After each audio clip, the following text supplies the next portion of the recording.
Hii imekuwa ni taarifa ambayo imewashangaza watu wengi waliokuwa wanaamini kwamba dabi ya tarehe 15 ambayo ilikuwa imepangwa na bodi ya ligi, na baada ya kuweza kutangazwa basi Yanga wangekubali kucheza. Ila cha ajabu, Yanga wameweza kuposti na kuandika barua ambayo ni taarifa kwa umma na mashabiki wote kwa ujumla wa soka la Tanzania. Kwa wale wote waliokuwa na imani ya kwamba tarehe 15 mechi itachezwa, basi ni kwamba msimamo umekuwa ni mkali tena. Unaambiwaje? Kuanzia kutoka kwa semaji la klabu Yanga Ally Kamwe pamoja pia na uongozi wa Yanga ni kwamba uko tayari kutolewa kwenye ligi, uko tayari kunyimwa alama 15. Yani wao wako tayari kwa lolote litakaloweza kutokea.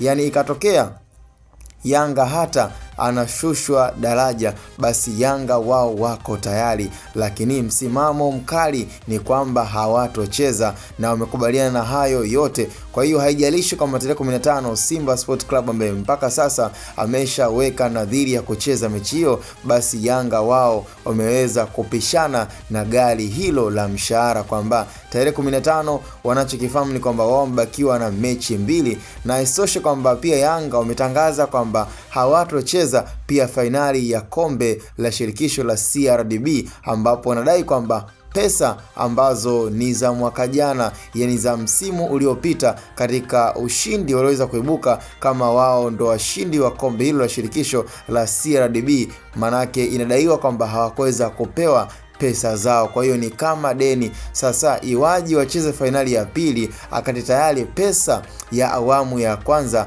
hawakuweza kupatiwa. Kwa hiyo imekuwa ni kama deni kwenye klabu ya Yanga, na ni moja msimamo mkali kwamba hawatocheza fainali ya kombe la CRDB, lakini pia Kariakoo dabi ya tarehe 15 pia hawatocheza. Kwa ni mjadala ambao tayari umekuwa na changamoto na umekuwa na mgogoro mkubwa sana baina ya klabu zetu mbili, kwa klabu ya Yanga pamoja pia na klabu ya Simba. Kila mmoja alikuwa anatamani na alikuwa ana mapendekezo ya kuona nini kitakachoweza kutokea kwenye dabi hiyo ya tarehe 15 ambayo iliweza kuahirishwa mara baada ya klabu ya Simba kutokuleta timu uwanjani. Sasa raundi hii kutesa kwa zamu, na wao Yanga wameona kwamba yani Yanga katika tarehe 15 hata iwaje kwamba wao wanachoamini hakuna mechi, hakuna dabi na hakuna kinachoendelea tarehe 15, yani haiko kwenye ratiba. Kwa msimamo mkali uko pale pale. Sasa ukiwa kama mdau zaidi,